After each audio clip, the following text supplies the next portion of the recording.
Salut Toké, Chapeau Toké en ligne. Bonjour, bonsoir comme d'habitude, hein, je sais pas quand vous regarderez la vidéo. Ou simplement si vous allez la regarder. On va se retrouver aujourd'hui pour une autre vidéo achat récent. Donc, du film d'horreur, du dessin animé et du truc un peu particulier hors dessin animé.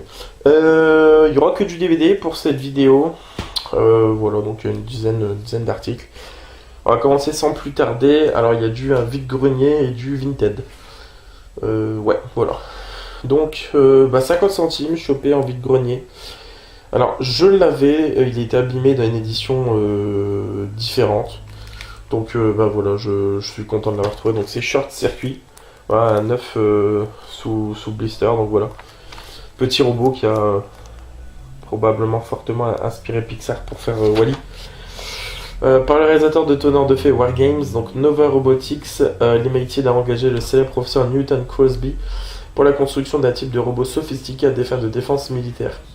A l'origine, le robot était destiné à des activités domestiques. Lors de la présentation officielle, numéro 5 est frappé par la foudre et se retrouve tout d'un coup transformé. Part en cavale et atterrit sur le toit du camion Snack Bar de la très sympa Stéphanie dans la maison est un véritable refuge d'animaux en tout genre. Aussitôt, l'armée se lance à sa poursuite dans le but de le remettre dans son état d'origine. Pièces détachées. Donc Short Circuit. Voilà, je crois que la suite c'est on l'appelle Johnny Five ou appelle-moi Johnny Five. Chose comme ça. Voilà, cool. Number 5, j'ai vu. Ensuite, pareil, 50 centimes sous blister, je suis hyper content. Non, même pas offert. En fait, c'est 4 trucs que j'ai pris et je peux en prendre un 5ème si je voulais. Ah bah je l'ai clairement pris, hein. Il me manque un opus sur cette saga, enfin 2. Il me manque le Star Wars 8 et le solo Star Wars Story. Et ben là, 9 sous blister, le petit Blu-ray du Star Wars, le réveil de la force, donc qui est packaging fort sympathique. Hein. Donc voilà. Si jamais ça peut intéresser, hein, de toute manière, parce que sinon je risque fortement de le revendre en fait. Ensuite, chopé également pour 50 centimes. Alors c'est un film qui m'intrigue depuis un bon moment. Un peu dans le style Les lois de l'attraction. Donc c'est le Short Bus. Voilà. C'est de John Cameron Mitchell. Donc Sophia est une sexologue qui n'a jamais connu l'orgasme et simule le plaisir depuis des années avec son mari Rob. Elle croise Séverine, maîtresse dominatrice décidée à l'aider. Deux patients de Sophia, James et son compagnon Jamie songent à ouvrir leur sexualité à un troisième partenaire. 7, mais Jamie ne parvient pas à se décider. Voilà, c'est plusieurs portraits de vie fortement érotiques, pour pas dire un peu plus érotique. Donc voilà, Short Buzz, je sais qu'il a une réputation super sulfureuse et je suis plutôt content de du coup le rentrer. Ça va sûrement avoir sa place entre les baise-mots et les lois de l'attraction, justement, ce genre de film. Ensuite, je vous ai mentionné sur la dernière vidéo que voilà, j'étais tombé sur un vendeur avec du Disney à 50 centimes et j'ai pu donc récupérer 9 films exactement. Donc là, je vous en présente 4 à récupérer, donc ils sont vraiment 9 mais nickel chrome. Donc là, pour 50 centimes, le Blanche-Neige et les 7 nains, hein, cultissime, je crois que c'est le tout premier, si je dis pas de... Bah oui, numéro 1. C'est le tout premier dessin animé Walt Disney à être sorti en salle, enfin le premier long métrage qui fait partie des Disney numérotés en tout cas. Blanche-Neige et les 7 nains, cultissime, hein. Et O. Ensuite, bon, c'est le seul qui est un peu abîmé, il est un peu arraché au niveau de la jaquette. Hein. Mais voilà, tout de même pareil pour 50 centimes. Donc, le CD lui est nickel, donc c'est le Bambi. Voilà, qui est un Disney que j'ai quand même banni de mes visionnages, hein, parce qu'il fait beaucoup trop pleurer, je trouve. Donc c'est le numéro 5. Voilà. Ensuite, un Disney que je n'aime pas beaucoup, mais que... Voilà, il y a le mérite tout de même quand même d'exister. Je sais qu'il y a une suite d'ailleurs. Donc c'est le numéro 43, c'est le Bossu de Notre-Dame. Voilà, j'aime pas beaucoup celui-ci. J'ai détesté le personnage de Frollo quand j'étais petit, par exemple. Je l'aimais pas du tout. Et celui-ci, du coup, je suis hyper content. C'est vraiment un de mes préférés. La voix du génie, doublage original, Robin Williams. Il y a une nouvelle sortie qui arrive bientôt. Le Disney Live, adapté du dessin animé avec Will Smith en rôle du génie. J'étais pas du tout branché, j'ai vu la bande-annonce et je vous avoue que ça va quand même pas mal hyper, donc bon, on verra. Donc film entièrement restauré, remasterisé, donc édition collector de DVD, le Aladdin bien évidemment, numéro 37, voilà, que j'aime beaucoup.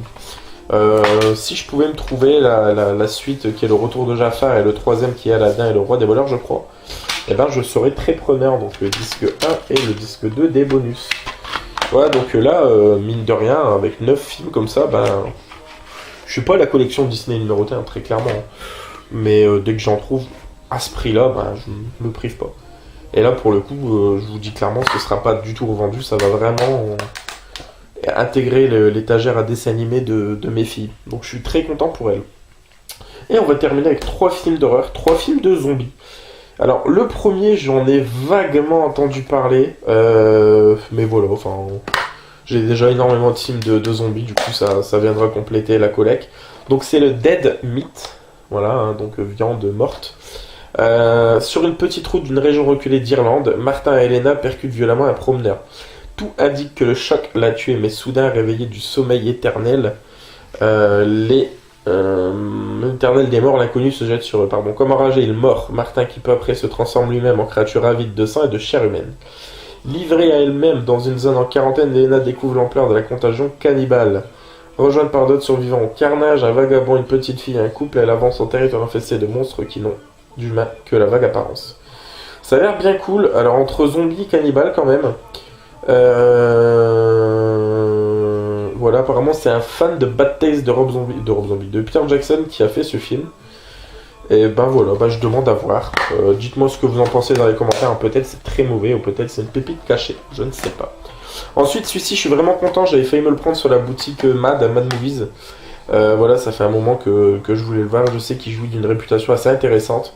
Donc c'est le Berlin Undead. Voilà, donc Michael se rend à Berlin pour recoller les morceaux avec son ex-petite amie. Alors qu'il pénètre dans son appartement, un terrible virus commence à se répandre dans toute la ville. Barricadés avec d'autres habitants et de l'immeuble, ils doivent maintenant échapper par les moyens les plus ingénieux aux infectés qui les encerclent. Voilà, donc ça a l'air assez cool. Ça a l'air d'être un huis clos en fait zombiesque. Alors huis clos zombiesque, il y en a pas mal. Hein. Il y a bien évidemment l'Armée des Morts ou Dawn of the Dead de George Romero. Hein. C'est le premier qui me vient en tête, mais je sais qu'il y en a quand même pas mal. Et le dernier a l'air assez fun, celui-ci, donc la nouvelle comédie horrifique de l'année avec des zombies dedans. Ça s'appelle Last of the Living. La jaquette est plutôt assez stylée, assez rock'n'roll, assez cool. Voilà.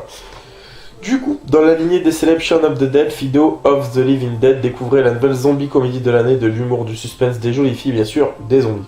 Un virus extrêmement contagieux se propage. Une seule morsure suffit pour que les victimes se transforment en zombies et se mettent à leur tour à quête de chair fraîche. Morgan, Ash et Johnny semblent être les derniers humains vivants. Quand ils tombent par hasard sur une jeune allumeuse qui détiendrait un remède, les 3 jeunes décident que c'est finalement le temps pour eux de sauver le monde et la fille. Maintenant, le seul espoir de survie pour l'espèce humaine se trouve entre leurs mains. Bon, on n'est pas dans la merde. Donc voilà, très cool, on verra ce que ça vaut. Donc voilà qui conclut cette vidéo, mes amis. J'espère que ça vous aura plu. Hein. Écoutez, quant à nous, on se retrouvera très prochainement. N'hésitez pas à commenter, liker, partager. Et moi, je vous dis à très bientôt. Hein. Joël, Anaïm et Toki, ciao ciao.